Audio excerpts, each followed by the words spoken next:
Robert's rules. Terry and Yep, that falls under Robert, and I told her, Brian send, does that, so. yeah, send that out in an email tomorrow.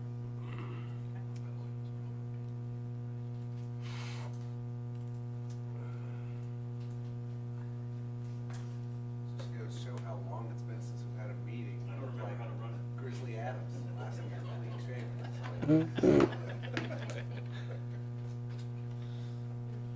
We got a minute or two. Everybody got a packet? Okay, thank you. Bring out their minutes.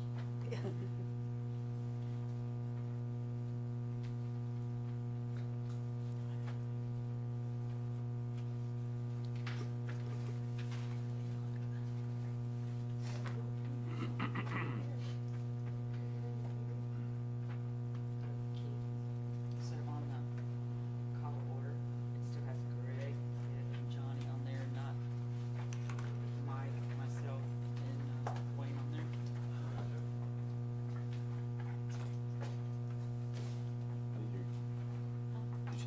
Yeah, because we're not on the call to order.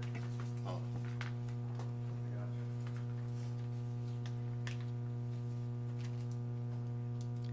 Yeah, it's the old one. You know the minutes, Terry? You ready? We're going to go ahead and call this meeting to order. Thank you, everybody, for coming out. Has everybody had a chance to read the minutes? Yes. Deb just pointed out to me, Jeremy, that you still have Greg Reynolds, Johnny Davis on there, and not Wayne and Deb. Yes. Or Mike Hopper. Or is this a different meeting? No, it is the minutes do reflect the meeting, but it was a template in a old software that we were using, and now we may notice that we're using a new software, and that has been corrected. So if you just make a note of that when you adopt the minutes. Anything else? Anybody else? Anybody want to make a motion? Motion to accept. Motion to accept the meeting minutes with the changes as noted. All in favor? Aye. Right. Look at that, 2 items off the list.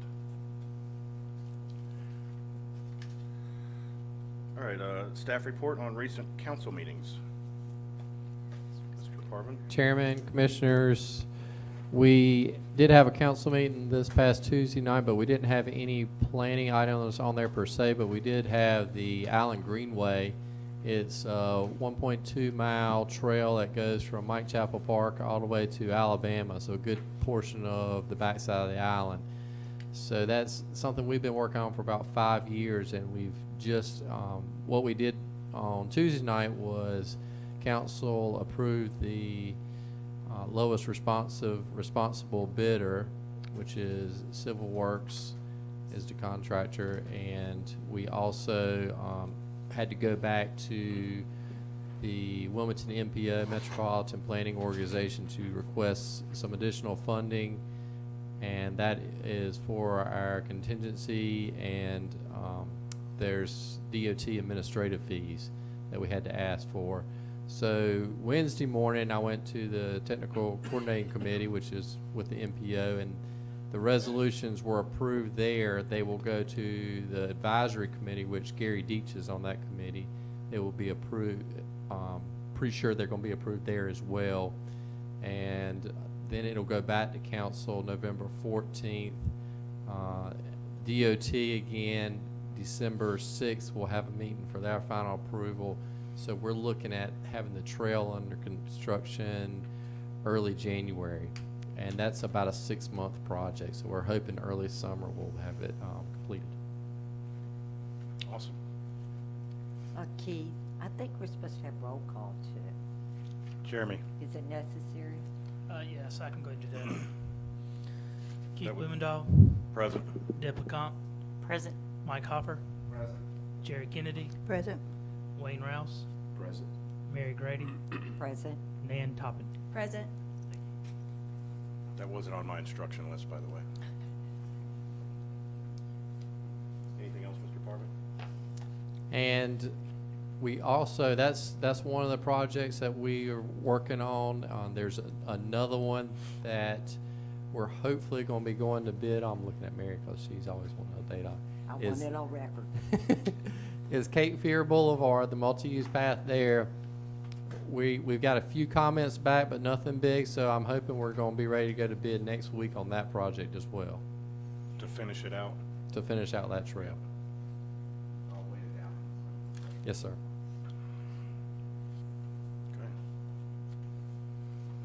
Okay. All right, recent developments? Chairman, Commissioners, good evening.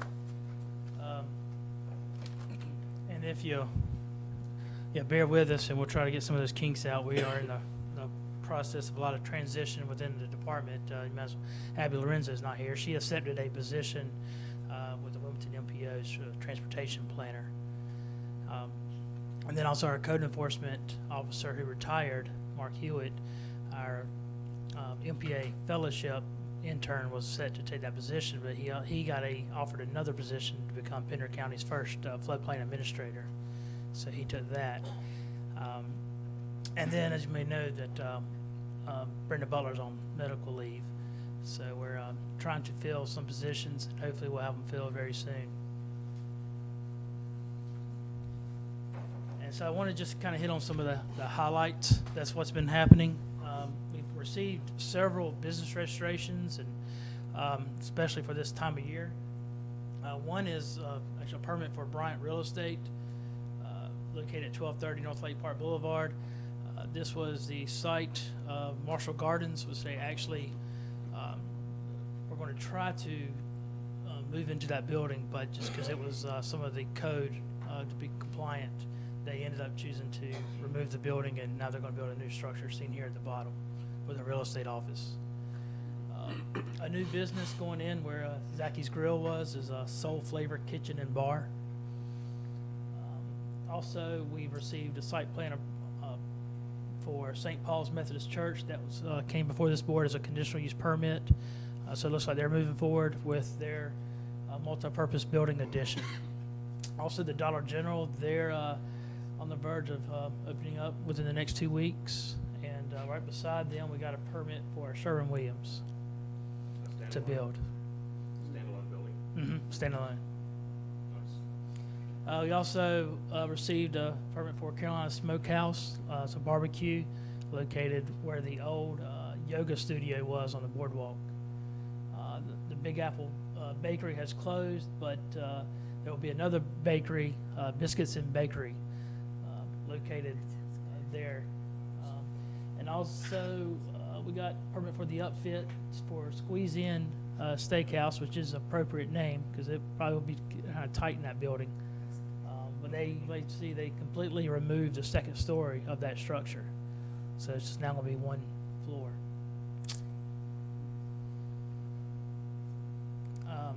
Just a couple of next week, some meetings. One is the pedestrian plan public workshop will be Tuesday, October 17th here at Town Hall at 5:30 to 7:30. And just wanted to give some advertisement for the Chamber of Commerce for their Seafood Blues and Festival will be this weekend. Another application that we received this week, and just maybe some food for thought because it'll be coming before you next month, is we received a text amendment to allow for body piercing in the Howey Business District. So something that's coming up. And that's all I have. Jeremy, that Marshall Gardens building is, to my understanding, one of the original hotels that was originally on the boardwalk, according to the female owner. Was any kind of, I guess, allowance or anything? That we have very few original buildings on our island left. And was the Historical Society notified? Or is there not something that can be looked at rather than lose another historical building? Because per the owner, and I apologize, I don't think her name was Marshall, I'm not sure. But they moved that. It was moved to that site. Yes, it was. It was moved there in the 90s to the current site, but it was built, I believe, in the 30s. Is there not any kind of grants or anything that, in order to use that building, if the reason we're not using it is because of code, is there not anything that we can look at to save one of our original buildings? That building wasn't designated as such. You know, if it did have an historic designation, then it definitely could Could they fall in get a it? different category as far as code. Was that information passed on to Bryant Realty, and did they consider that? I think I don't know how involved. I knew they were involved with the owner because the owner did want to keep that building originally. But to my knowledge, I'm not sure. Have we gone too far rather to offer something to them? I think it's a shame that we can't save, especially in that location. So I'm just offering that out there. Yeah, and currently there are no buildings designated, under National Historic or State Historic Registry. Which the Federal Point Historical Society could do and could pursue it. Are they aware that that building's going to be torn down? I think it's already torn Yeah, down. it's already It's torn torn down. down? Torn down. Well, forget that then, you can scratch that. It would be tough to It's say. gone. That was a Well, good effort, It though. must have just, well, it must have just been, because when I went up, I looked at that building, so It was very recent. it had to be, because I passed by there and thought about that building. So it had to be within the last days. I think it was 2 weeks. I think it's been about 2 weeks ago. Last week I noticed it was gone. Well, I would just like to have for the record that, I think that we need to start looking at the new and yet preserving the old. And that I would like for our planning department to notify people that come in that if you know the history of that building, because a lot of the buildings, people do not know them. And I would like to try to save if there's any left. Thank you, Jimmy. All right, is that it, Jeremy? Yes, for a staff update. Did anybody sign up for public discussion? Let me go check real quick. Come on, Abby.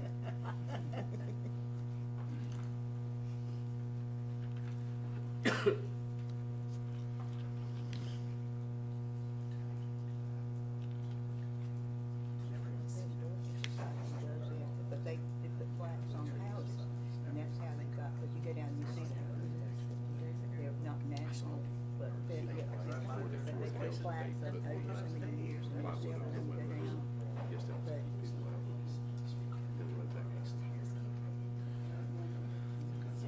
Just to clarify, anybody that signed up for public speaking, is it related to the next item we're getting ready to bring up for the CUP? If so, we're going to let you come up during that time. Yes? Okay.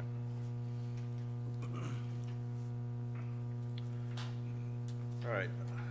Item number 6 is conditional use permit. Consider a conditional use permit for a 7-unit planned unit development consisting of single and two-family dwellings located at 2 and 4 Texas Avenue. Applicant is Mr. Richard Wallace.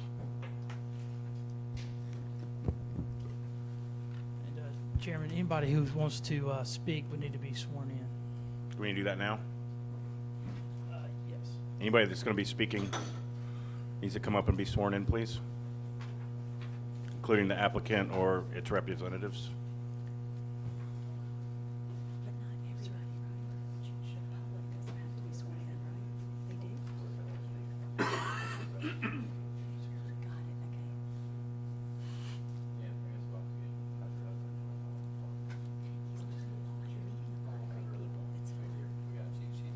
Get busy up there. Twice in one day, huh? What am I doing? Hold on, let me put my eyeballs on. Everybody get your right hand up here. Raise your, am I saying that right? Raise your left. Do you solemnly swear that the statements you're about to make, you shall make, are the truth and nothing but the truth, so help you God? I do. Thank you, guys.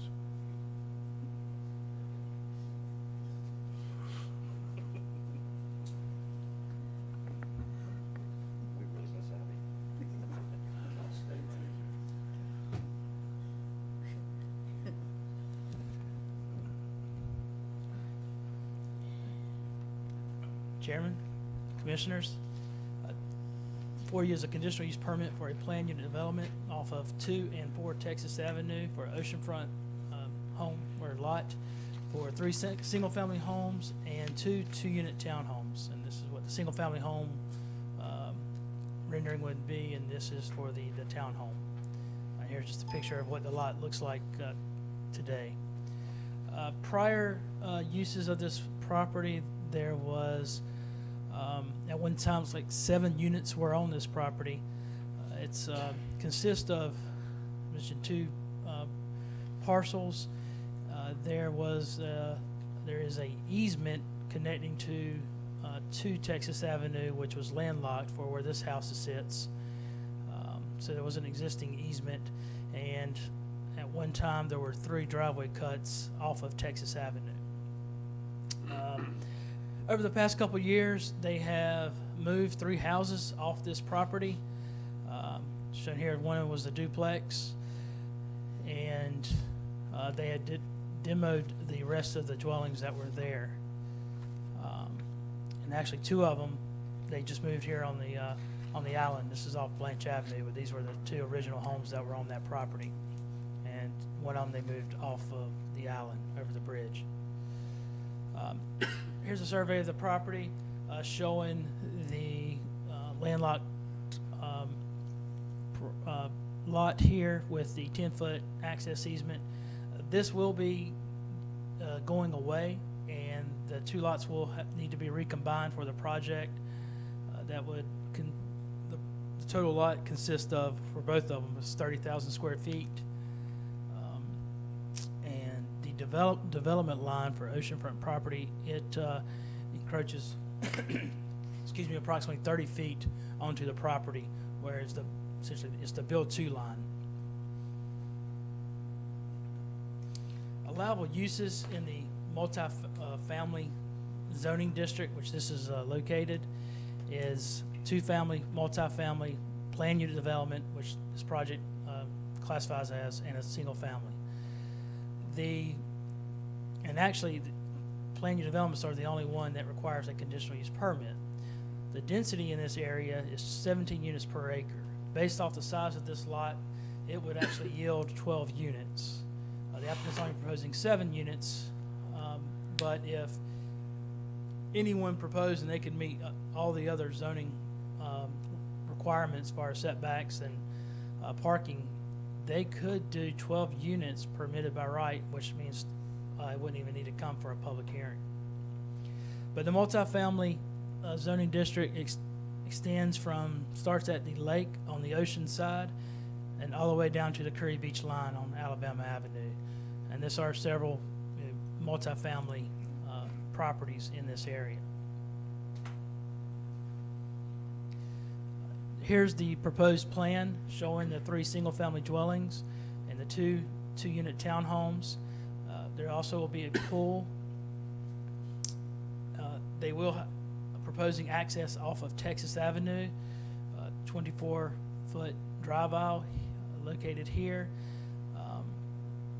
They are planning on improving Texas Avenue, but some of the existing conditions of Texas Avenue is currently a gravel area. There's 4 parallel spaces there now, although some cars, as shown in this picture, have a tough time with the parallel spaces, and they just come in straight on parking. So it's a little bit confusing how the design is there now, but the town has provided for bike racks, temporary bathroom facility, and as well as a dune crossover. And on the north side, there's just the existing one access for where that easement is, and the town put a split rail fence along the adjoining property line. On the south side, there's actually 3 cuts, driveway cuts to service these properties here.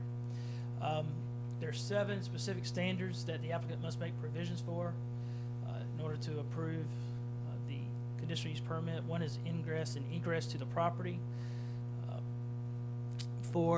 As I mentioned, the proposed proposed, is a 24 access drive aisle off of Texas Avenue, shown here. The ordinance states that in this situation, the access should be off of the dominant street, which would be Lake Park Boulevard. But in instances that it's been approved by and reviewed at TRC and by this board and town council, if you are enhancing access by defining additional public parking, increase public safety by allowing access on the terminating street, as Texas Avenue is, and include improvements to public access to the ocean side. So what the applicant is proposing is to pave Texas Avenue and provide a 24-foot drive aisle and to access 4 90-degree parking spaces with 1 ADA van accessible space, 2 golf cart parking spaces as well, and to accommodate emergency vehicles, they will actually be removing the existing a portion of the beginning of the beach access, moving the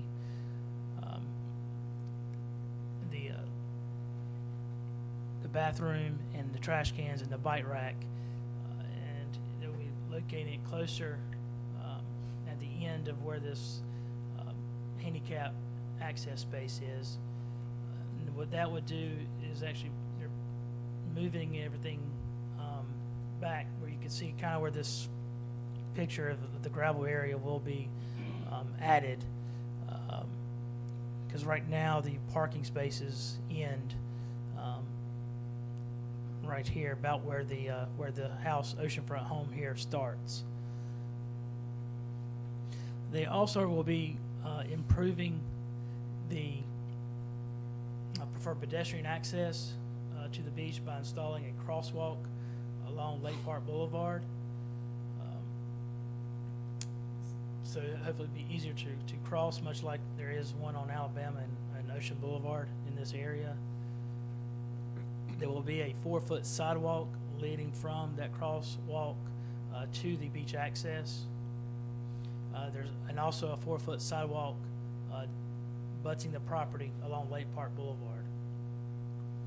And we'll be trying to beautify landscaping Texas Avenue by providing with these landscape aisles. The off-street parking requirement for the townhome, there's be 4 bedrooms are proposed. This would give you, the required is 3 parking spaces, and they're providing 4 parking spaces. For the single-family homes, they're proposed for 6 bedrooms. This would be 4 spaces for each unit, and they are providing those 4 spaces within there'll be 2 in the driveway and 2 in the garage underneath the dwelling. The refuse and service area, they plan on just doing the rollout trash cans for each unit. They will be installing a new fire hydrant on Texas Avenue. There's currently a fire hydrant across the street on Texas and Lake Park Boulevard, but they will be doing one within on this side of the street. They will be upgrading the water and the sewer along in Texas Avenue and Lake Park Boulevard for the project. They will be paying a stormwater development fee. Their plan is to divert the drainage down the middle of Texas Avenue from their property and into the drop inlet on South Lake Park Boulevard. They'll be providing a 10-foot landscape buffer around the perimeter of the property. The applicant, however, is asking for a landscape waiver where the pool is going, adjacent to Texas Avenue. He will have a fence along the pool, but is asking for that waiver. He is providing a subdivision sign once you get onto the property off of Texas Avenue. The setbacks in the MF is 10 feet in the front, which is on Lake Park Boulevard. It's 10 feet in the rear, which he meets. It's actually the development line is more restrictive, so that's where he's developing to. The corner side is 12.5, as this is a corner lot. And where this building number 7 here He's actually is going to be 10.47 from the property line. He is asking for a waiver for the setback requirement, and under a planned unit development, it does allow for flexibility and innovative of design for a cluster development type of use of the property. The minimum requirement is 10 foot from the right-of-way line. The height of the building is from the townhomes, so it's going to be approximately about 43 feet, and the largest single-family home is, or actually, I think I said it backwards. It's actually, the 43 feet will be the oceanfront single-family homes, and the 49 is going to be the duplexes or townhomes. The maximum lot coverage for this area and this zoning allows for 40%. They're proposing 32%. Some of the adjacent uses in this area is a 25-unit condo across the street on South Lake Park Boulevard. There's a driveway access along the oceanfront homes. There's two that access this. The one is landlocked and has an easement accessing Texas Avenue. There's a 4-unit condo also across on Texas Avenue. And on the corner of Texas Avenue and Lake Park Boulevard, there's a 4-unit building. And on the north side, there is a single-family home that was built last year. You said built last year. The land use plan states that the future characteristic in this area is a continued multifamily use with single-family and duplex units with the 17 units per acre. Again, this project is less than the 17 units. There before you is the action of approval or denial, as this board sees fit. And here's a approval statement if the board chooses to, and with the waiver of the corner setback requirement from 12.5 to 10.4, and a waiver of the landscape buffer on just the south side where the pool is. And I'll answer any questions that you have. I've got one. Back there, it's like 2 or 3 slides back where it shows the flowers right there. Do they have to be there? I mean, wouldn't that allow more parking if the greenery wasn't on the outside, or did they have to have? One thing that we were looking at is you have a turn-in radius that you have to have, especially for emergency vehicles. So we're trying to maintain that turning radius, but take advantage of that area for landscaping or golf cart parking. It's a few parking spaces that could be there instead of the greenery, right? Yeah, you just you don't want it to conflict with that turn-in radius. So the car, there wouldn't be I got you, enough okay. for a standard parking If space. there's a car there, then the radius goes away. Correct. Well, the rear It would be blocking, so it couldn't access it. Any other questions for Jeremy? Just need, will you just restate why planning and zoning requires a conditional use permit when they meet? You said that you were the only one that required that.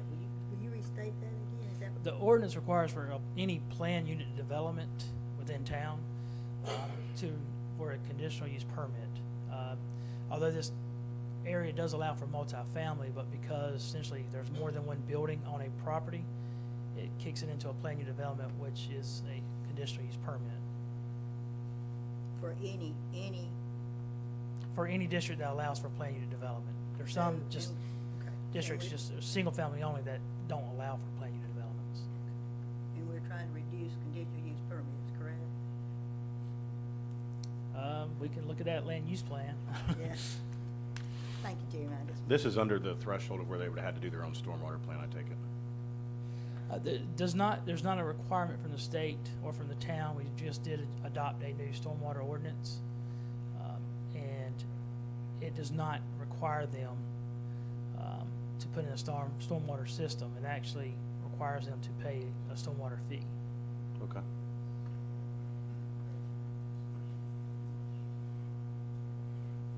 Anyone else? Thank you, Jeremy.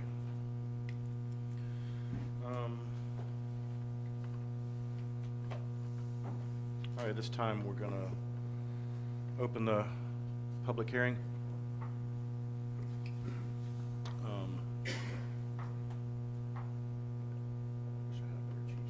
You'll need to hear from the applicant first. Yes, I'm sorry. The applicant like to come up, please? Mr. Chairman, Commissioner, Ned Barnes, 814 Carroll Beach Avenue, North Carroll Beach. And of course, Jeremy did his usual great job, but looking at the four conditions, and I'll go through it briefly because with his presentation, I think he touched on them all. First being that the use will not materially endanger the public health or safety if located where proposed and developed according to the plan proposed.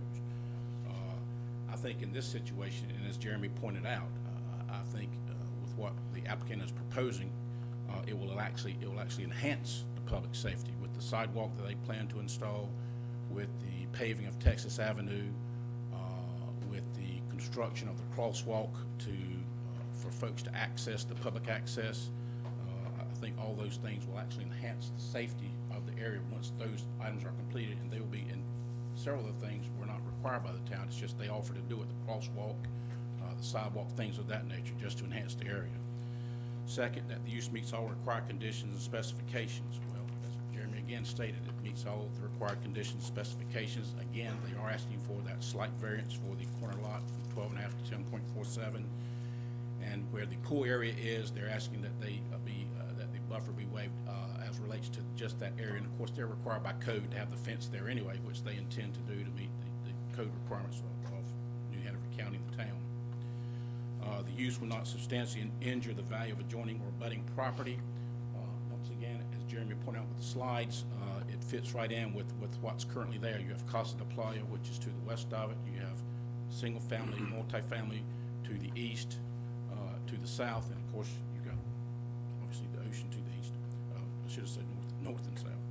The location and character of the use, if developed according to the plan as submitted and approved, will be in harmony with the area in which it is located and in general conformity with the town land use plan and policies. Again, with Jeremy's presentation, I think that this project clearly fits within that classification for what this property is zoned for the multifamily.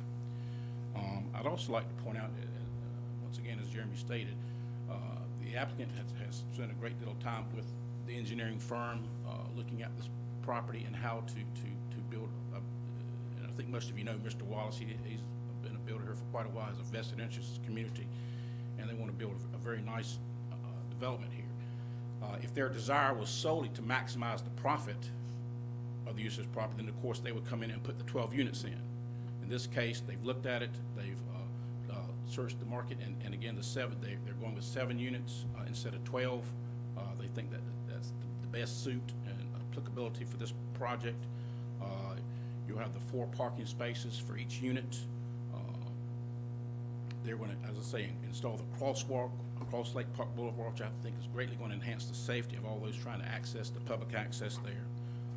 They'll have the 2 spaces, which again, they weren't required to do for the golf carts, since they're obviously, as everyone knows, in Carolina Beach, the golf carts are very prevalent. But again, there'll be the 2 spaces for golf carts to park there, which is not there now. I don't know how often any of you have visited that area, but Texas Avenue, as you know, is just a gravel dirt area right now with potholes, and it, of course, pools water. With the paving, I think that's going to clearly, without question, enhance Texas Avenue. And once again, as Jeremy stated, when the public accesses that area, it is a little bit, if you're not familiar with the area, hard to figure out exactly where and how to park there. But obviously, with the paving of Texas Avenue, then the parking spaces can actually be delineated. Folks will know where to park. They'll know exactly where the handicap access is for vans and where to park. So that will be greatly enhanced from as it is currently today. The sidewalk that they plan to install at their expense, again, is going to enhance the ability to access from Lake Park Boulevard and Texas Avenue to public access to get to the beach. The public restrooms will still be there. The bike racks will still be there. So again, I think what they're proposing will enhance the safety in that area. It will enhance the access to the beach in that area, again, at their expense. And again, what they're requesting is, again, just the 10.47 from the 12.5 on the corner lot as far as that setback is concerned, and again, just the issue relating to the 10-foot buffer, but only as it relates to the pool area. Okay. Mr. Malpas is here with Malpas Engineering. Mr. Wallace is here, so if you have specific questions about the specifics and plans, they'll certainly be glad to address any questions you have. Thank you. Thank you, Mr. Barnes.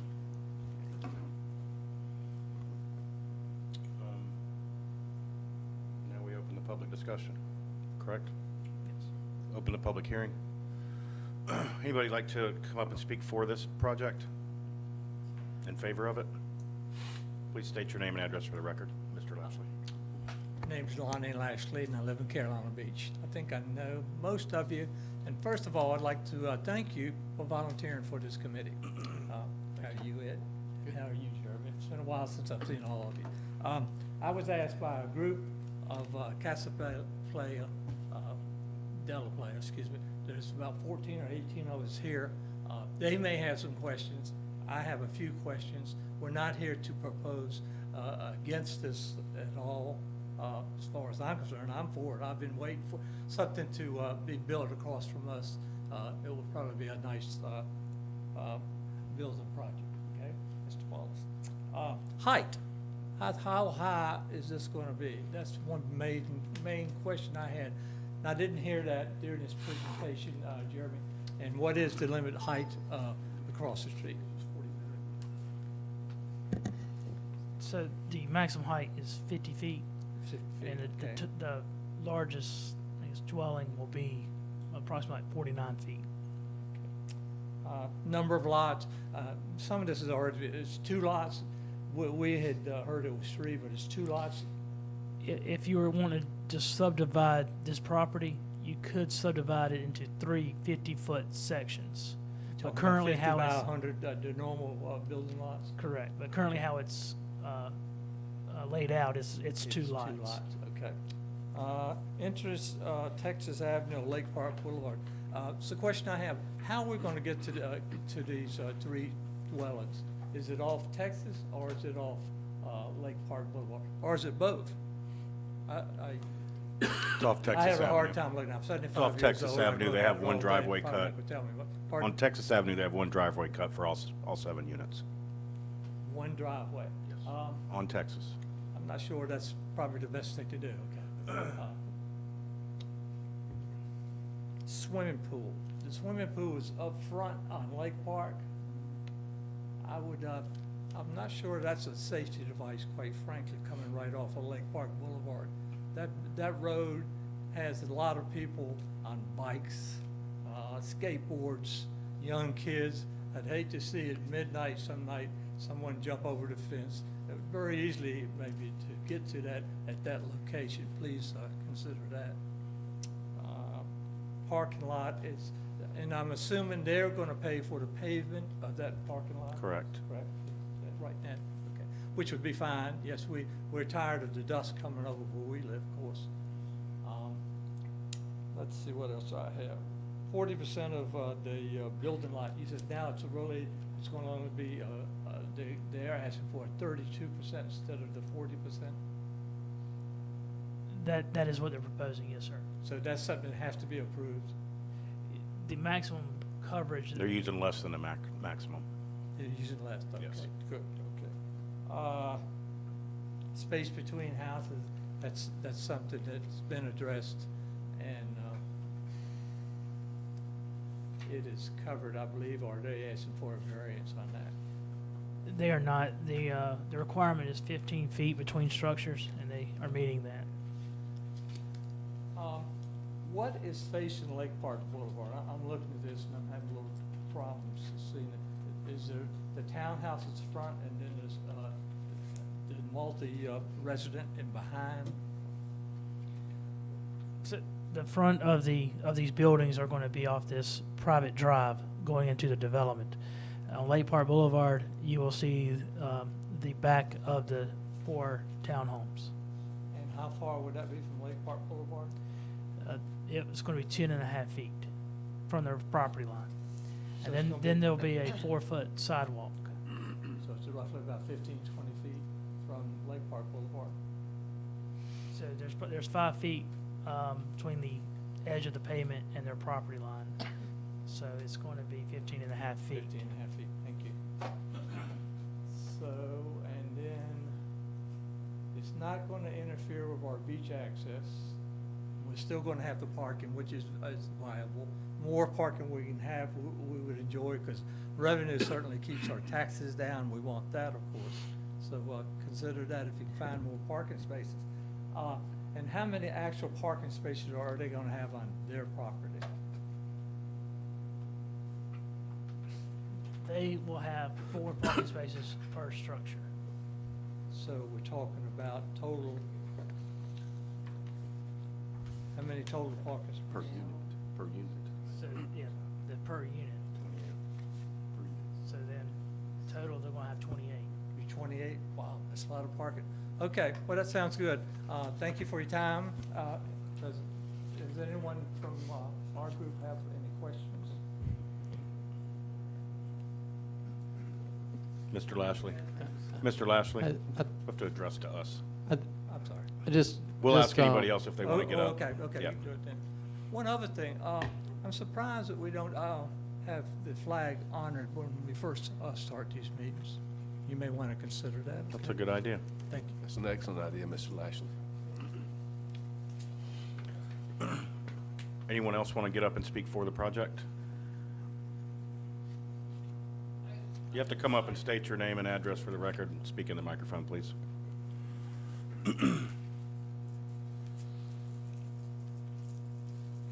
Thank you.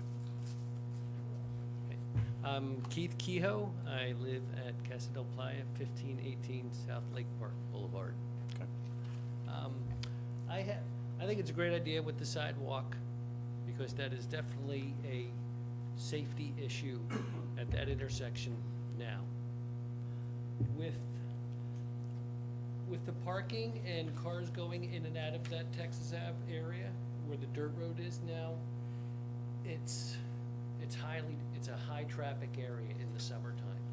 So I'm not sure if it's a great idea to have more cars if you have 28 parking spaces to be coming in and out of. That's more traffic in that area, is what I'm getting at. And it's already a high traffic area.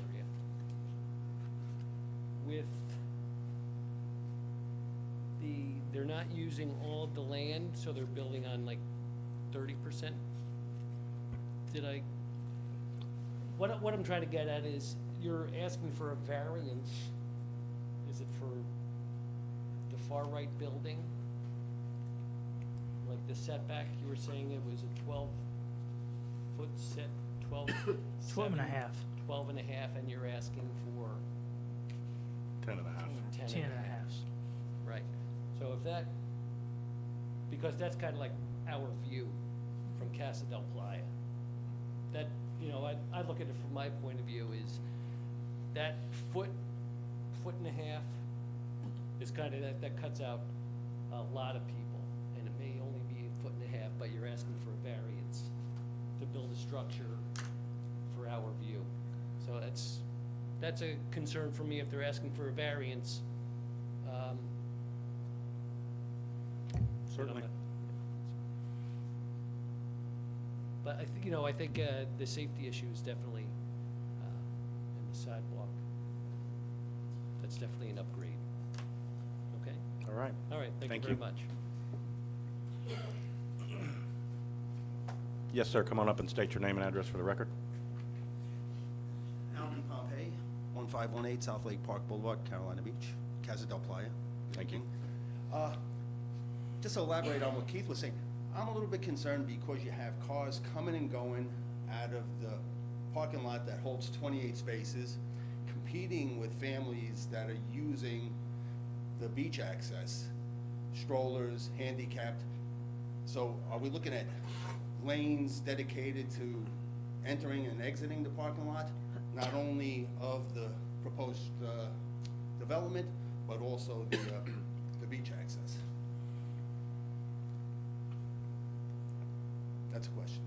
And just for clarification, for moving forward quasi judicial, if there are questions that come up that you want staff to address, the right way to do it would be after everyone speaks, and then we come back and have that deliberation versus each person asking.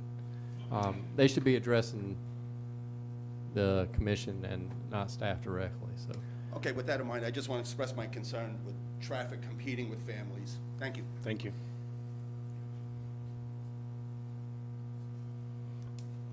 Anyone else want to get up and speak for the project? Come up and state your name and address for the record, please. Good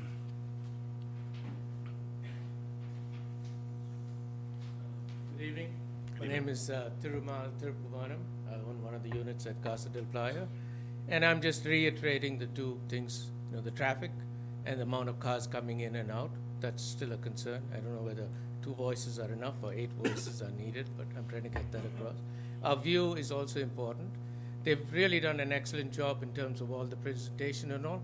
I wish they would put better toilets. There's just one toilet over there, which is just, today what's there. I wish they would take a little bit of effort and put a better toilet, at least 2 toilets or something like that, I would think. What the biggest concern with me is the amount of traffic that's going to be coming through this area. And for that variance, then can we get a height reduction? And I don't know from the point of view of, if you look at the building next to us, on the left-hand side of this, which is that yellow building, is that already at 50, or is that only at 47? Because the one next to it is a different height, so I can't really quite understand what this height is going to be compared to what I'm seeing right now. Thank you for your time. Thank you. Anyone else? Come on up, state your name and address for the record, please. Robert Sutton, also the Casa del Playa 1518. And in addition to the traffic issues, it's not just the amount of cars going in and out recreationally into that beach access, but or the number of people who assign spots in the proposed development. But you also have all those other buildings that are located right across the street, right? The 4 units there, plus the 2 single-family houses that also generate a tremendous amount of traffic, especially in the summertime. I do have a question about the number of bathrooms that will be, the bedrooms that will be used in all of the units there combined. Because next door to Casa del Playa, you see the picture, but there's no discussion. There are 2 units over there of two duplexes.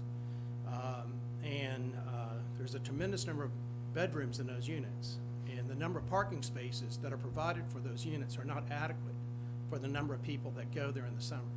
So to say that there's 24 parking spaces or 28 parking spaces, depending on the number of bedrooms, you could have a tremendously large number of cars where people are coming down and trying to park there, and they're not going to find parking in that access. So they're going to be going somewhere else, which is what is happening now. So I kind of would like that to be thought about. Not opposing development across our street, but it's already a problem on that corner with the 2 houses to the north of Casa del Playa and what is already there. And now we're adding these other bedrooms and these parking spots to that space. So that's just a concern I have. Thank you. Thank you. Do you want to come up, sir? State your name and address for the record. John Mitchell. I'm at 5 Texas Avenue. I just want to understand where the sidewalk is. Because if you're putting that out beyond the parking, I mean, I do a lot of biking and running, and I don't like to go behind people.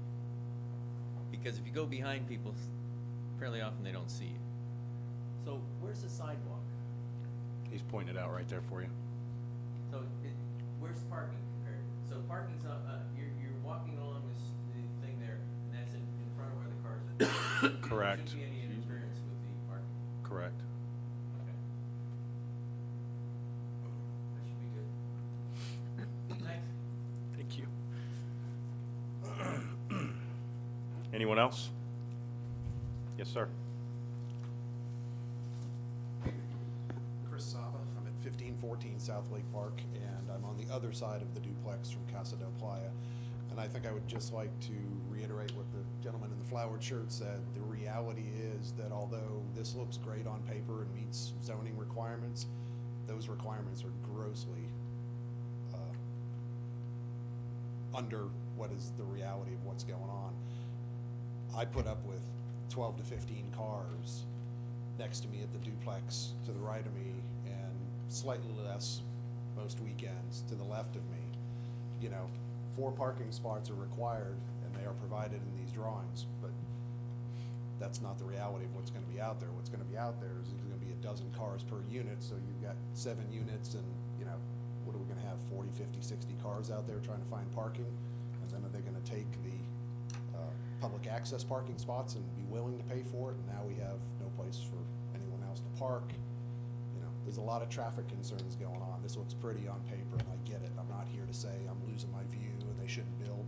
We all know something's gonna go up there, and that's fine, but I'd ask you to really consider the reality of parking as a, you know, as it pertains to these units and the traffic nightmare it's gonna create in such a small area off of a private access that dumps out onto a public road that we've all paid for, yet they're altering, even though at their expense, they've not paid for that road, they've not paid for the privilege of utilizing it in the way that they're utilizing it. Thank you. Thank you. Would anybody else like to get up and speak for or against? Come on up.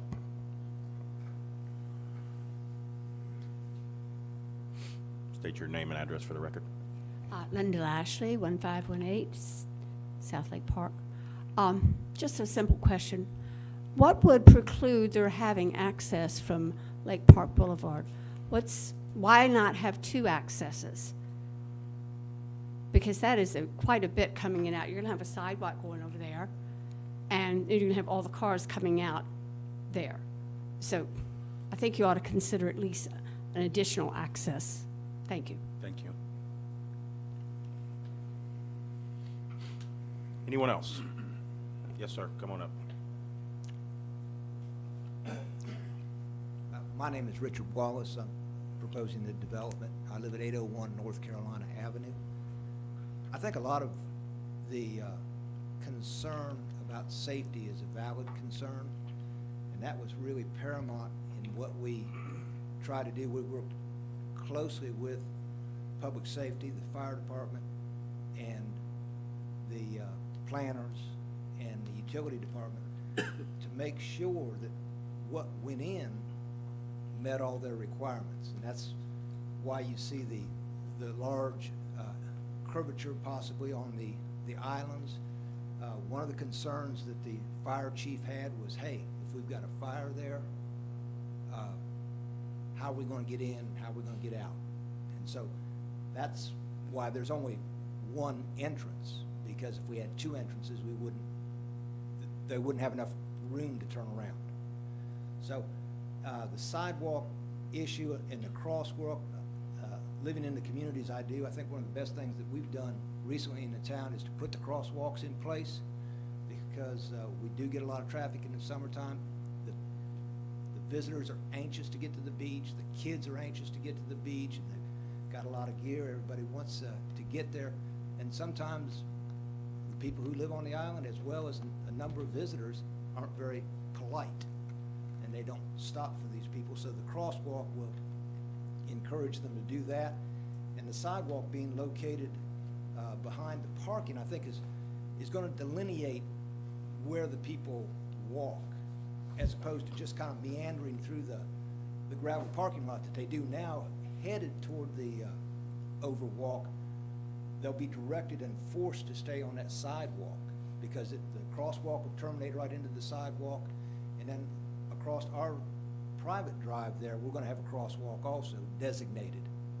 And so I think we'll have a lot of the safety issues covered. In addition, the additional fire hydrant is going to provide more fire safety for everybody that lives on that side of the street. That was one of the fire chief's concerns, that he said, hey, if we, God forbid, we did have a fire on that side, we'd have to be running hoses across the street. So in response to that, we agreed to pay for that. So I understand the safety issue, because I'm concerned about that too. We have children and grandchildren and such like that, so I just wanted to make those few points about the safety, because I think it is important that we think about that as a community. Thank you. Thank you, Mr. Wells.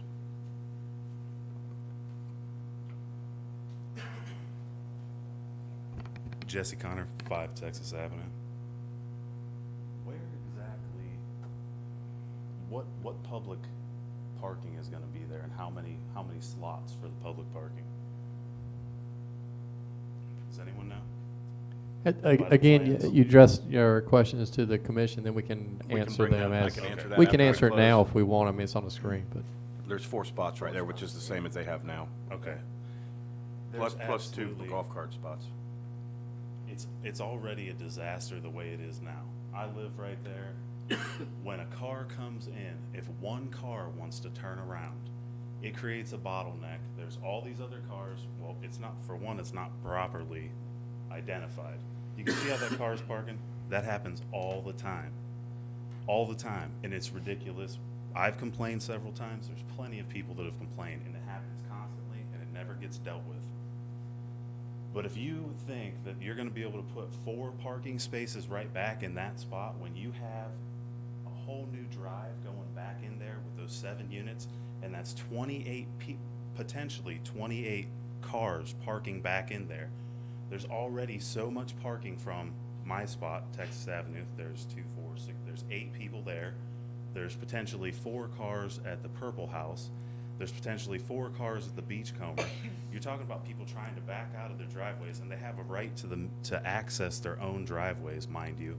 But unfortunately, there's so many people that are crossing through. There's golf carts that are coming up and parking in spots that aren't even there.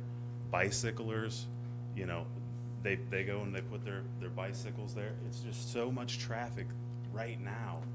There's no way that you can put 28 cars back in there on 7 units off of Texas Avenue. There's no way. And then I'm going to continue. Here's the biggest hazard of all. Talking about fire trucks. You're going to pull a fire truck in there. It's going to go in. Okay, say you got a fire alarm or a structure fire right in off of that access. You're going to pull in. That's it. You're going to do what you got to do. One, you have a delayed response. If that fire truck gets another alarm, or even if they get done with the alarm, a medical call comes out, that truck is pulled in. They got to back out. They got to back out. Now they got to back this truck out. Where are they going to back to? They're going to back into the Beachcomber there? Or are they going to back all the way out of the drive? Because guess what they're going to do? Eventually, it might not happen right away, but they could potentially hit some small child, you know, somebody who's trying to go enjoy the beach, because people are riding through there and everything else. And the same goes for all the other traffic going through there. That is the biggest hazard, if not anything. You can't just bottleneck trucks, fire trucks, back into the back of a drive and then expect them to back all the way completely back out onto Lake Park Boulevard. It'll be an absolute disaster. I mean, the people, myself included, that are here right now, we already have to deal with so much drama with what we have. And it's not even that much. It's 4 parking spots, and it's terrible. It's absolutely terrible. This is a terrible plan. I'm sorry. It's an absolute terrible plan. It needs to be revised.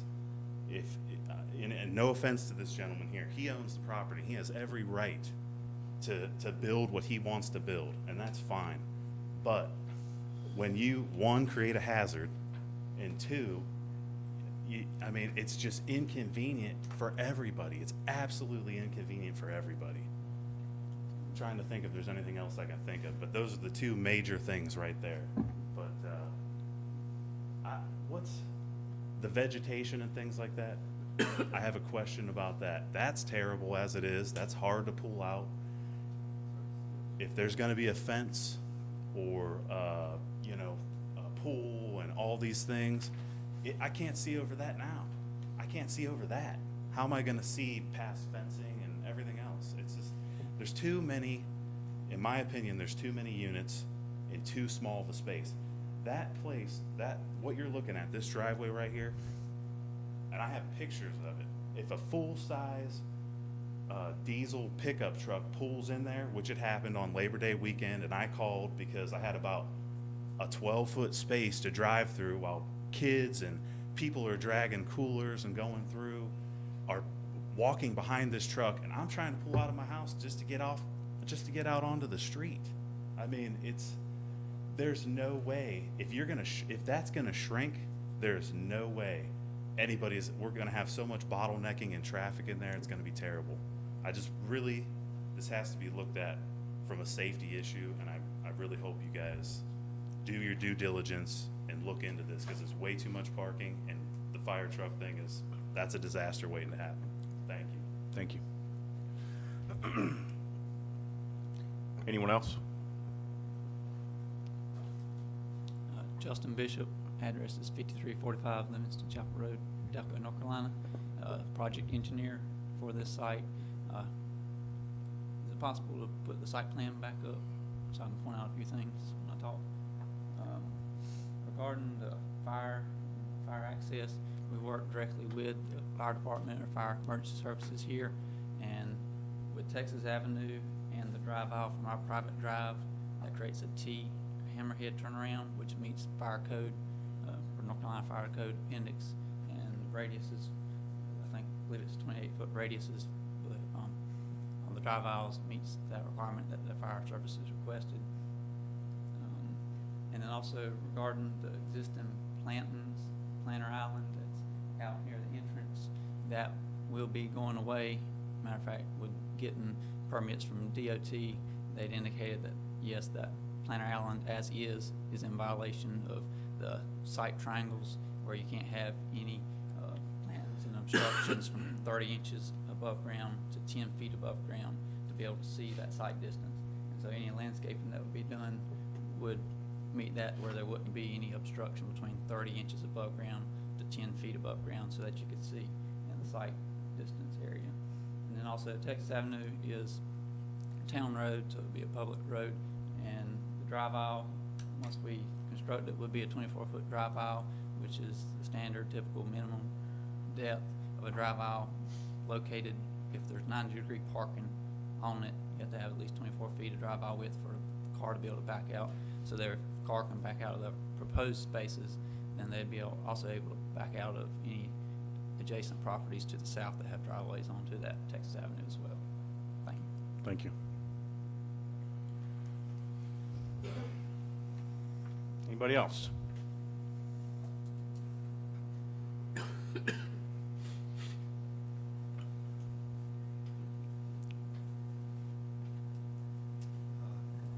Good evening.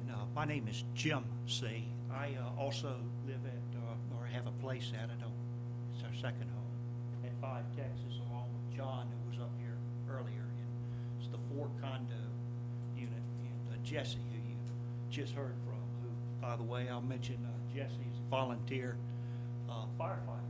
So when he talks about fire trucks, I think he knows what he's talking about. But in any event, here's what I'm getting a sense of tonight. If I understand it right, what your job is supposed to be, and I don't want to tell you what your job is, or if I'm hearing everything correctly. 1, are we endangering public health or safety? 2, are we injuring the value of adjoining property? 3, is what being proposed in harmony with the area? And 4, is there conformity with a comprehensive plan that we recognize here in the Carolina Beach area? And if I've misspoken with any of those 4, please correct me. That's just my understanding of what you're trying to decide here. And so I'd like to just address them in order. Endangering the public health or safety, we're going to be talking about putting, if I understand it right, 1, 2, 3 single-family structures toward the ocean, on the ocean side, and 2 duplexes down on the main street for a total of 7 units. In other words, 2, 2, 1, 2, 3. if I understand it correctly, that's going to be constructed to accommodate 28 parking spaces. And if you add to that, we're going to funnel it all in from Texas. Don't forget about the folks on my side of Texas. If you'll permit me just to walk over here. Jess and John and I, our places, we're right here. We've got balconies on the front of each of our houses, looking out over Texas with all gorgeous views of the ocean. That's why I bought the place. It's wonderful, wonderful ocean views. And I'm certain that the folks from Casa del Playa, heard a few of them come up here, they're right across the street from this thing. And we're talking about allowing construction that goes up 50 feet in height. I heard that number earlier. I think that's in the code, right? Construction's allowed up to 50 feet high. Bye-bye view, at least for me in my unit, and worse for the folks in Casa de Playa. If I understood it right, the second element of the inquiry that you're making tonight is injury to the value of adjoining property. I can't think of anything that's more injurious than that. First, I don't know that I need to dwell on endangering public health or safety. That was simply, we've heard all the traffic impact, and I don't want to rehash on that. But the third one, harmony with the area. And Jeremy, may I ask that we take a look at the slide that's got adjoining uses, single family, the yellow house on the north side, the one that was built last year. Yeah, the one I'm focused on is in the bottom left-hand side. And that picture's taken pretty close to if I was walking outside downstairs and walking out to get into my car and backing out. That yellow house, and if we could push the camera to the right, and I know we can, and see where that yellow house lines up with all the other houses right down the road, you would come to the project that you're under consideration right now, and you would see those single-family residents out toward the ocean are way beyond where those houses line up. Way beyond. So is it harmonious with the area? No, absolutely not. Finally, is there conformity with the comprehensive plan? I'm not smart enough to talk about that. I'll leave it alone, other than I say that traffic input goes back with that concern. Something that's not related here, that blue porta-john at the end of Texas, come on, we could do better than that. Oh my goodness, a strong breeze blows it over, the trucks have to come up and set it back up. A porta-john. Carolina Beach is better than that. Thank you. Thank you, sir. Anyone else? Yes, ma'am.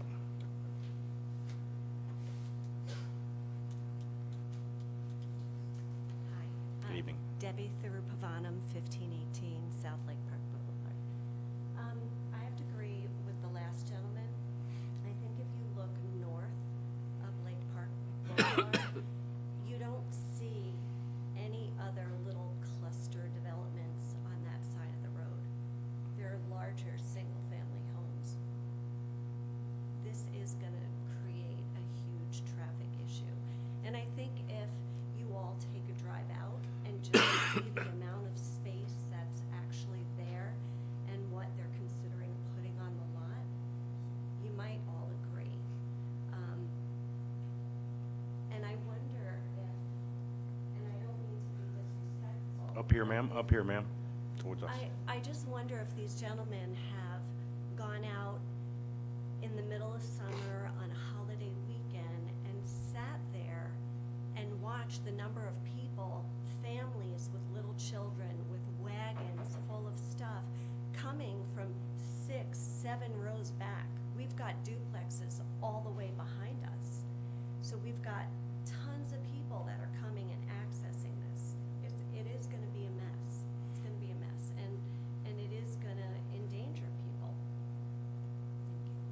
Thank you.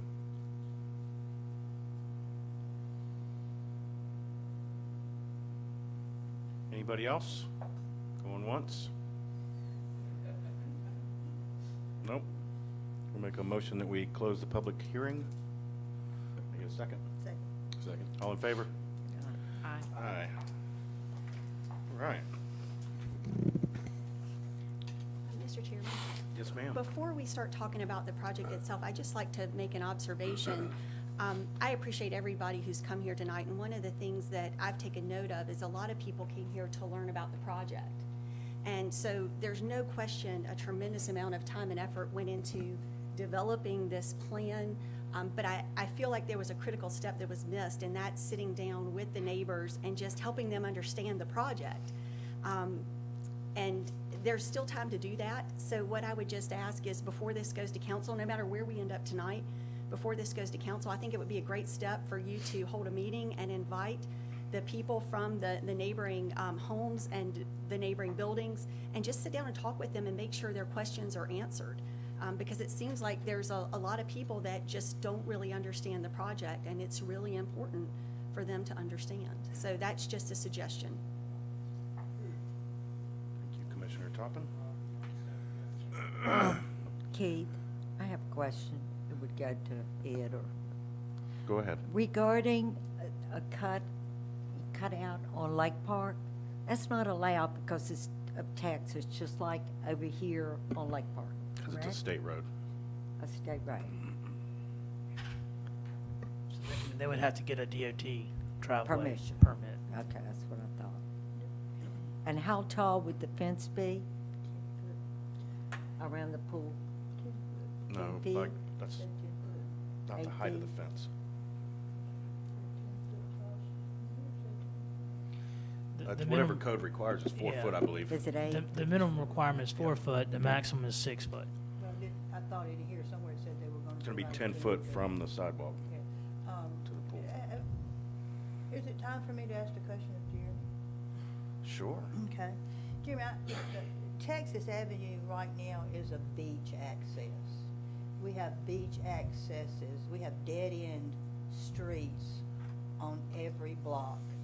And they are not roads, they're beach accesses. Yes, they're named roads, but they really aren't named roads. Do we have another beach access? Let me go back. Texas Avenue, when paved, will become an active street that has beach access parking on the left and private resident access on the right. So it now becomes an actual paved road that is quantifiable. Do we have another beach access that we enter into units and use as a road? Or are they all just either public right-of-way, 4 spaces, most of them have 4 spaces, or condos that have paved all the way to the through the public right-of-way and use that as parking? So would this be the only beach access that will essentially be turned into an extended road with the end of that road dead ending into on the beach? Just about every one of them through there, isn't it? Yeah, there are several beach accesses that access to private development, that their driveway On that side, 'cause is on- off. And on the also, Carolina there Beach is Avenue public North, I really parking. don't see that. Isn't North Okay. Carolina That very just- similar? Yeah, that's. Yes. Okay, so that is not unusual. Okay. It just is in my area of the country. Right now at a gravel road, the parking is uncontrollable, and we've heard that. Because there's no spaces, everybody just parks where they can. What I'm hearing now is it would actually be metered parking, 4 spaces. That's what I'm hearing, right? So it would be a controllable down, it would be, instead of just parking straight in, it would be 4 spaces. That's what they're proposing. Along with 2 golf carts. So the only vehicles on that 24 foot or 20, is it 24 foot? How wide is that space? The access to Texas Yeah. is For the 20, park- 24 feet, 24 two-way. feet. So there will be no parking on the right this project is not proposing any parking on the right. All parking would be turned in to the new 24-foot driveway access, correct? So the only cars on that Texas would be 4 cars. Is that what, am I seeing that right? And a couple of golf carts. And a couple of golf carts. That's what it looks like. So that is, so the other cars would be access and departure, I guess you'd say, only, right? So there will be no parking except, there will never be more than 4 cars and a couple of golf carts. For public parking, hold on, we don't have the, Okay, would you clarify that for me? I mean, is that? That's how many designated spaces that are proposed, yes. Okay. So, and it would be enforceable by the police, so there would only be 4, or is there a possibility that you could have them lined up in there, or is it enforced? No, I mean, if it's not designated space within Texas Avenue, then it'll be enforced by police or our private parking company. Okay, so actually, if the system worked, there would be 4 cars maximum and 2 golf carts there Within the public right-of-way. within the public right. Okay, thank you. Jeremy, as it exists today, I think my understanding is there's only 4 spaces available. Correct. So there's actually, will be more, albeit golf carts, than there are. And a handicap. And a handicap. And a So- handicap so- living area. So it's actually,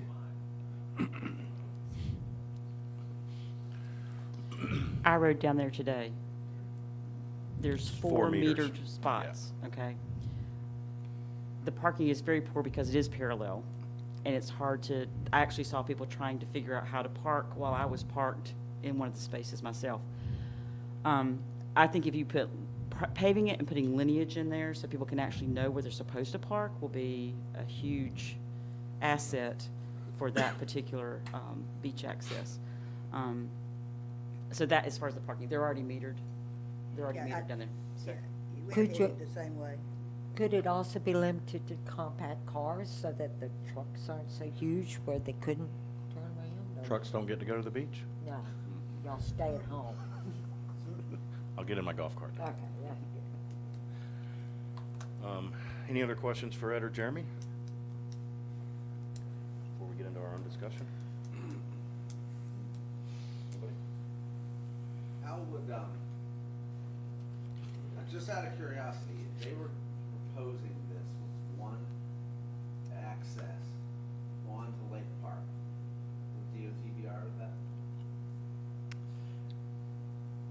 They could, I don't see why not. They could probably get a permit from DOT.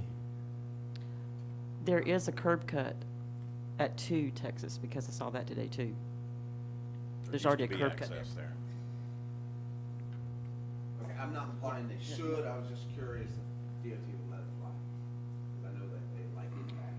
Don't they typically encourage you to access side streets and then get on? That is part of their code. They would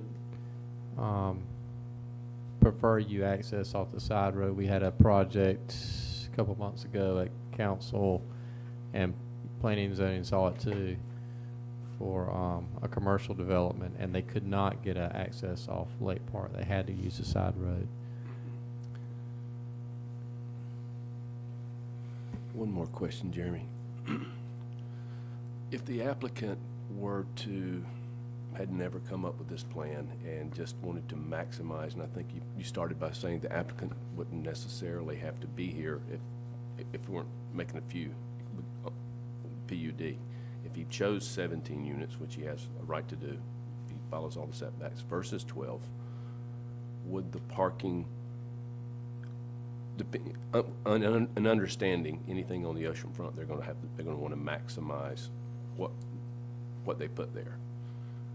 Could the parking potentially be, could there potentially be more than 28? Or could you ever see any scenario in which there would be less than 28, regardless of who developed it? So they're proposing 7 units. The Right. maximum that you could do on this lot is 12. That's what I meant, 12. And so parking is based off the number of bedrooms that you Right. have. So, I mean, you know, more units you have or more bedrooms, you definitely, you know, could have more parking spaces. Right. Or less. I mean, it depends on. So it could potentially, if they maximized it and maximized the number of bedrooms, we could see it, it could get bigger, not smaller. Certainly. I do have one more question. Would you just restate the combining of the lots? You got 7 buildings, you got 2 lots. What did you say about combining lots? I'm gonna have 7 buildings. How many lots am I gonna end up with? So currently, the layout of the property is, there's 2 properties. And based on their design, it would require a recombination to have one lot. It'll just be one contiguous lot. One lot, one single home ownership with multi-people owning the lot. Single homes, I thought, normally had their own lot. It would have to be some common area designation, and most likely through an association is going to have to be developed for this project. Do we have any more of those situations on the island? Yes, and about every duplex that is built, it has an association involved in how to handle the But common area. That's not a single home ownership. That's a 2 home ownership. Everybody, I understand that. We have any more single homes that are put on a lot with 7 other buildings? The most recent one that was approved by this Planning and Zoning and ultimately Town Council was a project off of Spencer Farlow, which was 3 single-family homes One lot. on one lot. Okay. It's not uncommon in planned unit developments to have that. Basically, you own the ground underneath the pad. Thank you, Jim. Anything else for staff? I do wonder also, I think that Deb brought it up, that I wonder if part of the problem with Texas Avenue there is the fact that it looks like this big giant parking lot, but it's not.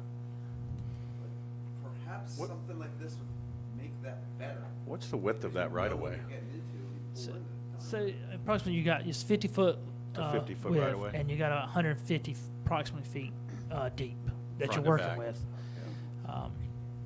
And because there are residents that off of that currently that right of way, and the reason it's parallel is to not have conflict with trash trucks, bigger trucks that have to turn around within that right of way.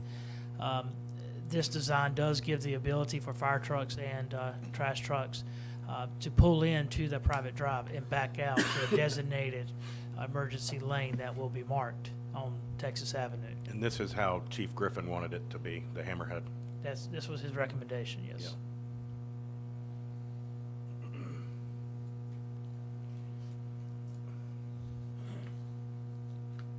Do you know how many units enter into the south side of Texas Avenue right there? A total of 6. 6 total units enter on the south side. Okay.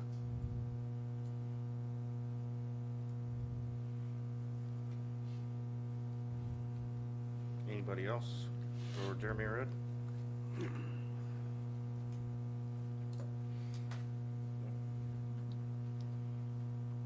All right. Discussion amongst ourselves here. Anybody have any thoughts, comments? I think the access is more controllable with this plan. I totally agree with my commissioners on my left that part of the congestion and confusion is the non-delineation of what I'm supposed to do. So I think that the residents are gonna see more organized.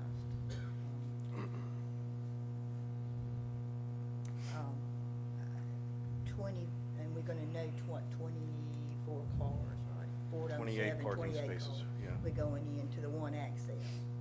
So my statement is I think that the access and the public access with the sidewalks and the crosswalks and the handicap delineated and the access to the beach is going to be much better than what we have now. Mr. Chairman, I think that the enhancements of the safety, sidewalks, et cetera, are very, very important and good. I think there's actually less impact from this than what the applicant would typically or could be allowed to do. I think we're trading off essentially a nice project with all those benefits for a 2-foot of buffer and a little bit of landscaping. And I know at the end of North Carolina, it's pretty much the same situation, I believe. And versus what could legitimately be there, and I fully understand the concerns and have listened carefully to the people that have concerns about what's there, about the view or about the parking. I actually think it would be, I think it's much better than what could go there without it ever coming to planning and zoning. So my only other comment would be to assuage the concerns, and nobody wants to talk about this, and it may not be, it's not appropriate to consider it here, but I think the other residents on Texas Avenue on the other side, and the trucks and all the things, there's 4 spaces there, maybe take 2 of them away. But that's not, I'm not proposing that. I'm just saying, I'm not proposing that. But to help the people that live, yeah, I'm not going to talk about it, but for the people that live over there and have very valid concerns getting in and out of the property, because essentially I think they want to do here what the people are doing on the other side of the street. Thank you. I want to touch on a few things that I heard from the public, as well as the applicant and staff. Parking's been a big topic throughout the evening here, and we're ending up with more spots essentially than what we had. We're ending up with a handicap spot, which we didn't have. We're ending up with pavement. We're ending up with it lined out, so they're designated parking spots, and the issues that have been brought up should go away because of that, because there's 2 spots, and you park 2 cars in there, and that's it, and there's no other place to park. And then you go on the other side, and there's 2 parking spots, and there's no other place to park. So to me, it feels, the plan feels safer to me. Safety was brought up as a big issue as well. And I think that Wayne touched on this. They could have done a 12-unit condo, never even come to us, and it would have had potentially just as many parking spaces, and it's allowable by right. The Lake Park Boulevard was brought up, and I think Ed already touched on this, but DOT is going to want them to come in on Texas Avenue. Their address is Texas Avenue. And we've had this issue come up with another property across the street over here that they ran into issues. Fire truck, Chief Griffin actually specifically requested this, so we ruled that one out. Too many units. Again, we've already discussed that there's 7 units versus 12. They've got less than what they're allowed to do. The site triangles are better in the new plan than what's existing there now, which also goes back to it being safer. The Porta-John was brought up a couple of times. That's a town issue. There's nothing anybody else can do about that. You know, the town puts those out there for convenience, and permanent bathrooms are probably a huge cost that I'm sure you can talk to your council members about. 6 units to the south, 7 to the north. I certainly think that's conforming with what's going on in that area. So,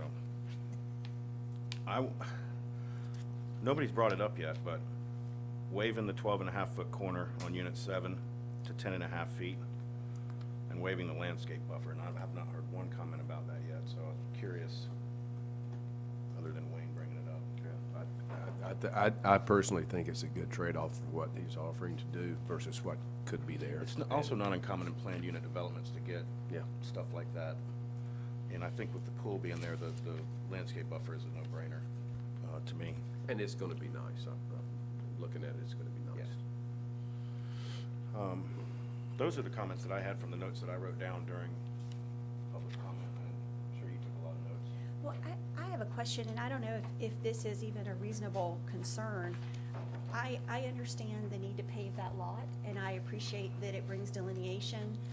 We can make lines and make it more intuitive about how to park. I understand that not all gravel lots are well maintained, and they can get potholes, and but the more and more concrete we put down, or asphalt we put down, there's nowhere for water to go. And I'm a little haunted by recent events with these 3 big hurricanes we've had, and flooding, and just how incredibly damaging that is when it happens. And the more gravel spaces that we take and put an impervious material down, it just I'm just personally concerned about that in general. And I don't know if anybody else feels the same way. That's actually a good point. I'm not too worried about it, 'cause I'm assuming there'll be an engineered stormwater plan to No. deal with all this, no? There'll be a drainage plan like we're all required to do, but they're gonna apparently dump it down onto Lake Park Boulevard into a basin that's out in the middle of the road. Is that correct? Yes, we did change our stormwater ordinance. They do have to handle the stormwater, but they don't have to have a system underneath the structure or the site anymore. So they will have to go through and get approval from our stormwater department. As part of the plan, they'll have to have a drainage plan on it. Right, have drainage, yeah, right, if they don't have control of it, I understand. Right. Yeah, that is a concern, valid point. But it's a road. I mean, All it's a right. road, it's a road, and we've spent millions and billions of dollars paving roads, so we either consider it a gravel parking lot, or we consider it a road. So Well, it's a public I- right of way. yeah, It's yeah, a road. It's actually Texas, a road. It's a road with parking. It's a road, Yes. Right, as with okay. parking on it. So I agree with Nan 100%, but I want, if it's a road and that access into my house, I want that road part paved, now on the sides, maybe, but I personally would like to have the roads in Carolina Beach paved.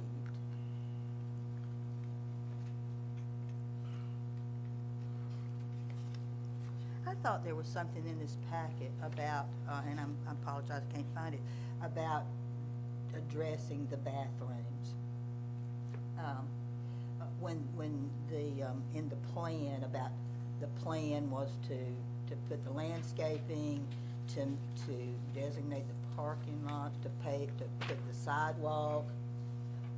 Was there not something about There was. renovating a bathroom? Not renovating, relocating. Relocating, but I mean, that to me was more than just picking up a porta-john and moving it.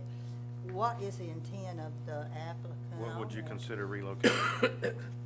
It said, I thought it said improving and relocating, did it not? Did I just read that? Did I don't- dream that? I'm trying to find it But now. could we find out from the applicant what their intent about, if they're doing all that, are they? We'd have to intending just- reopen the public Oh, discussion to do okay. that. Could we open it up? Let me see if we can find it Since there's been a lot first. of discussion on it now.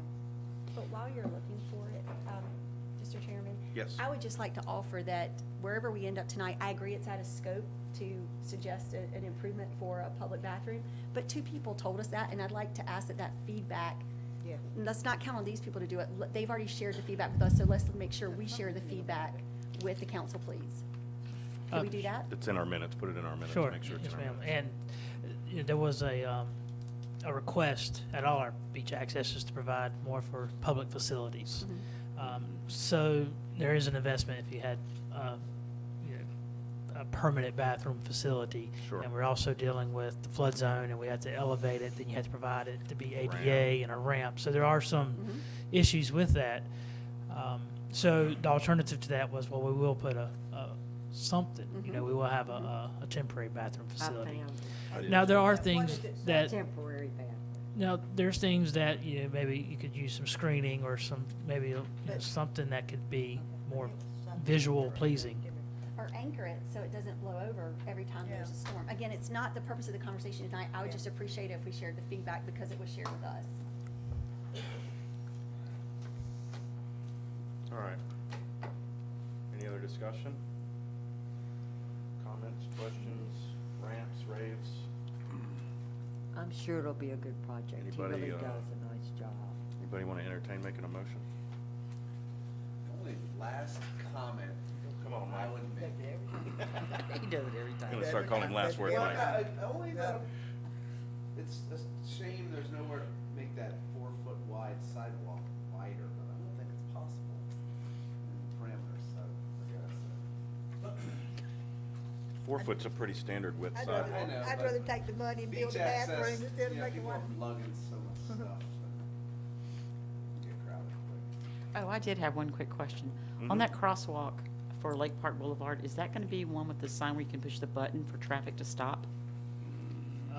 What they're proposing is just the painting on the road. Okay. I think that we need to, as a town, seriously look at a crosswalk with the button where the pedestrian can push the button, because crossing anywhere in this town, on Lake Park Boulevard, anywhere is a hazard. So I think that's something we seriously should look at. Do you have So- motion detectors on them now? And they blink when somebody walks up It's to a them? button. It's a It button, you just have to blinks, push a but button. It does blink. But this But will it be does a, blink. It this will helps be a high greatly. visibility Yeah. crosswalk. Some of Yeah. them blink differently. I don't know if you've noticed that. Yeah, The one at the lake is But- perfect. yeah. Yeah. with the So I blinking just light. think that we should seriously look at that. I'm not saying that the applicant needs Right. to do that. I'm saying that's something as a town we need to seriously look at, so. And those are, just, not to get off topic, but good information for our pedestrian plan. Maybe we can bring those up in non-agenda items as well. So I would make a motion that we recommend to council to approve the applicant's request as it's written.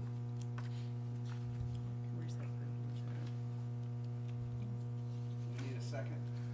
I think we need to clarify that motion. Let me, There's- let me it's clean that written up for you. somewhere. Okay. We're gonna make a motion, we recommend approval of the conditional use permit for a 7-unit planned unit development consisting of single and two-family dwellings located at 2 and 4 Texas Avenue. The use meets all required conditions and specifications. The location and character of the use, if developed according to the plan as submitted and approved, will be in harmony with the area in which it is to be located and in general conformity with the town land use plan and policies. We're also going to include the waiver of the corner setback from 12.5 to 10.47 specifically feet, and the waiver of the landscape buffer on the south side of the pool. All right, done that a couple of times. That was pretty. All right, there's a motion. Any discussion? You get a second? Second. All in favor? Aye. Aye. Thank you, Mr. Wallace. And thanks, everybody, for coming out. It's always Yes, thank nice you. to see so many people show up for meetings. Thank you. We're not just looking at each other. Thank you. Thank you for coming out. Thank Yes, you. sir. Thank you for coming.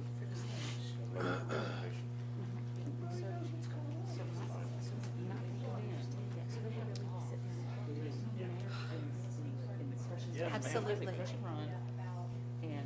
I hope he'll take me up on it. It's really important that you understand it impacts you, and you should understand. Thanks for coming. Thank you, dear. Have a good night, evening.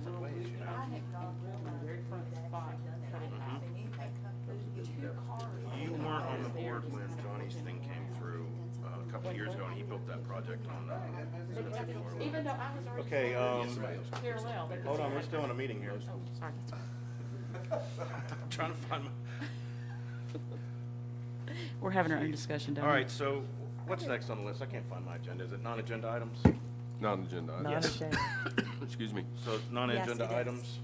I just have a statement, and if it's derogatory, I apologize, but I have to make it. Well.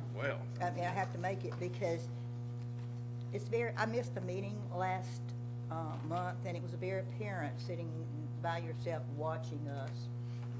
And it's become very apparent that we do a lot of discussion, and then we get ready to vote, and then somebody comes up with a new idea, and we start all over again. And I will tell you, sitting as a member of the general public at the last meeting, it was very apparent that the final motion was a spare of the moment as opposed to going back from the whole meeting, because it played out really well. So I have a request, and I apologize, it's not derogatory. I have a request that if you have anything to say, please say it up front, and don't wait till the motion is getting ready to be presented. I just ask that. I would appreciate it. Any other non-agenda items? I have one. And again, I just want to get clarification. In the minutes from the last meeting under number 6, I had asked for the duplex that's non-conforming in the neighborhood business district, if we could look at a way to help them get to a conforming status, or similar to the way that we handled the automotive garage. And I just would like to understand if the town has any intention of doing anything there or not. So that would basically be a request that we look at adding two-family dwellings to that zone, correct? Yes, and Is that the way I'm understanding it? that would be one way to address that issue. Do you have any other ideas? And I know there was discussion if we wanted to, something we want to bring and address now, or we were going to wait till we did the land use plan and address it at that time. Okay, so it's gonna be, I just don't wanna keep asking about it if we're not gonna do anything. So I personally feel like it's the right thing to do because we made sure the business was compliant. And so I would like to do that. And if we do it when we do the land use plan, I just don't want us to forget about it. Duly noted. Yes, Okay. ma'am. Then I won't ask you again. Can we get an update on what happened with the accessory structure? And I've already talked to both y'all about it, but just for the rest of the board so they understand what's going on with the accessory structure. We did go to a workshop with council to talk about allowances for accessory dwelling units, and the discussion focused on our limitations with our infrastructure, specifically water, sewer, wastewater treatment. And so right now, we had the Public Works and Utilities Director in the meeting, and he gave an overview of what our capacities were.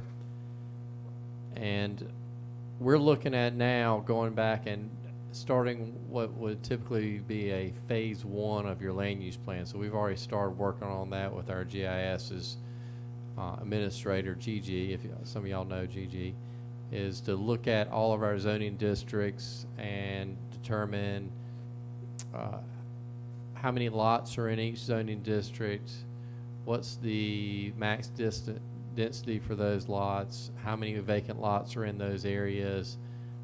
Just try to put together as many statistics as we can for our different zoning districts, and then look at what are we going to look at build out. When we designed our wastewater treatment plant, we didn't look at the Tucker property at all. So our capacities don't address that being built at all. So we're some months over capacity at our wastewater treatment plant, but if you look at it the way the state requires it, we're still under the requirements annually for an upgrade to the treatment plant, but we're getting close. So that's, you're talking about millions and millions of dollars if we have to upgrade our wastewater treatment plant. So what we heard from council, my takeaway was, hey, we need to put that data together first and then come back as a phase one land use plan. We can probably address it again at that point. Usually your land use plan will be a phase one where you collect all your background information, and then your phase two would be all the policies and things that your community wants to see. So land use plan, Jeremy reached out to CAMA. It does sound like there's potential for grant money next year. Whether or not there is any grant money in 2018, we will put it in the budget to complete a land use plan. I know it was a big topic at the forum. I'll listen to it on Facebook. That was one of their big topics, is talking about, hey, 2018 is our year. We want to start a land use plan. So it's a pretty exciting thing for a planning board to be involved in that process. It doesn't come around every year. So. So I guess I would ask then, does that mean we've pushed it down the road till we do a land use plan? There are some options out there that we can continue to look at. Several years ago, we looked at, if you're looking at getting the additional structures on a lot, you do have a large area in the town that's zoned for two-family homes. So all those two-family homes are townhomes or duplexes.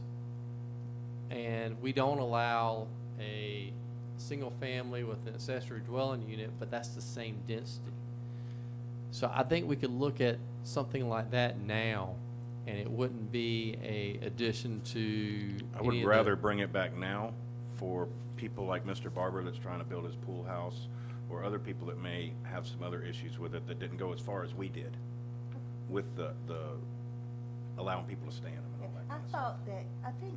We'd rather get some relief to them at least there while we work on the land use Do plan. you remember what your original, you started out simply asking to raise the height. Raise the That's, height. that's all you asked. I was trying to limit That's all my, you asked. I was trying to limit it That's because all I he wanted to asked was accomplish to- what I was trying to get. That's right, but it blossomed and It did blossom, ballooned. and I was happy about that.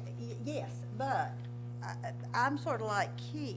If his issue was the height, not changing anything else but the height. And I'm sort of like one step at a time. So can we not address his original request of, is it possible to simply raise the height of the auxiliary or ancillary structure? That's what I was saying, is can we I mean, get back to that's all- what, That's all he asked. Well, we did have a staff recommended amendment before you, it just expanded to something we couldn't, Yeah, we it couldn't did. support. so instead of going, you know, and just pushing it off and forgetting about it until we do a land use plan, can we bring that back with the town's recommendation? Sure. That's Sure. what I'm asking. Okay, yeah, So that we just, can give some relief not the accessory to dwelling. an ordinance that but- doesn't work. But just the, like Jerry said, the height issues, and, yeah. Yeah. But just The leave height and the size, I think, were the dwelling. two issues. That- yeah, Right. and I think you that's guys addressed doable. both of those Yeah. in We your did. recommendation. So Yeah. if we can bring that back, then maybe we can send council something they can look at and And say, okay, it's we can something work that with this. I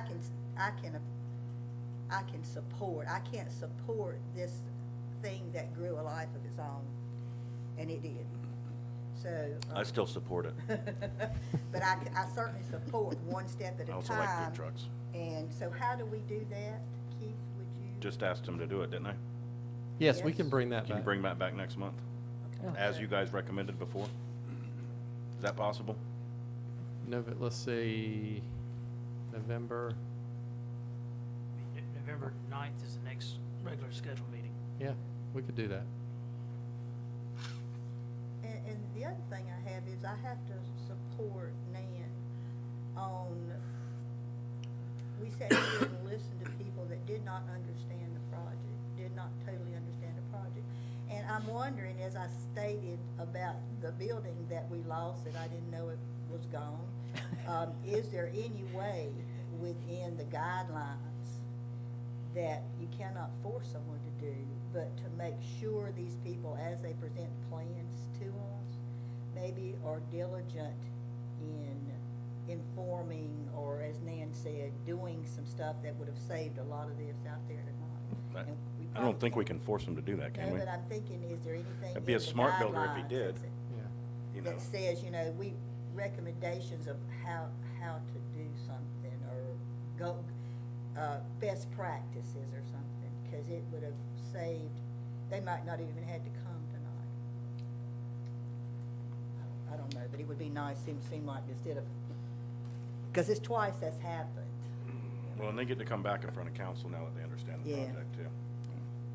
It would be nice, but, you know, to Nan's credit, she had, a lady walked up specifically, and I Yeah, think she was speaking for more than herself, thanking her for that suggestion, so, yeah, that That's was a good just one. that But little That's bit of just, that's extra- the difference between somebody that's a little more, I know a lot of builders, a little more dynamic, who's got a little more personality, or a little more salesman in him, or whatever you would call it. That's just smart. It's clearly in their best interest, Yeah, it's clearly in the best absolutely. interest. That way you, Oh, yeah. he could have had all those Develop a people best across the street come practice, up here and you know? said, vote for this thing. A best practice pamphlet, you know, Yeah. that says this is, you know, and put it out in the lobby, you know? Or certainly it could be a recommendation you make as you're dealing with these people, because Yeah. clearly, you know, to go meet with the fire chief, they did a lot of diligence. They did. I mean, there was a ton of, you know, goodwill in this with all the safety things. So if it's just an opportunity for you to make a recommendation, maybe, Something. maybe that's all we need to do.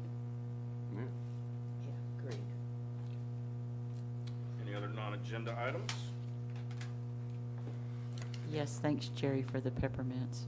That was sweet, You'll always Jack. get some kind. Anybody want to adjourn us? Let me see if I can get it right. I make a motion that we adjourn the meeting. I second. He taught Good me. job.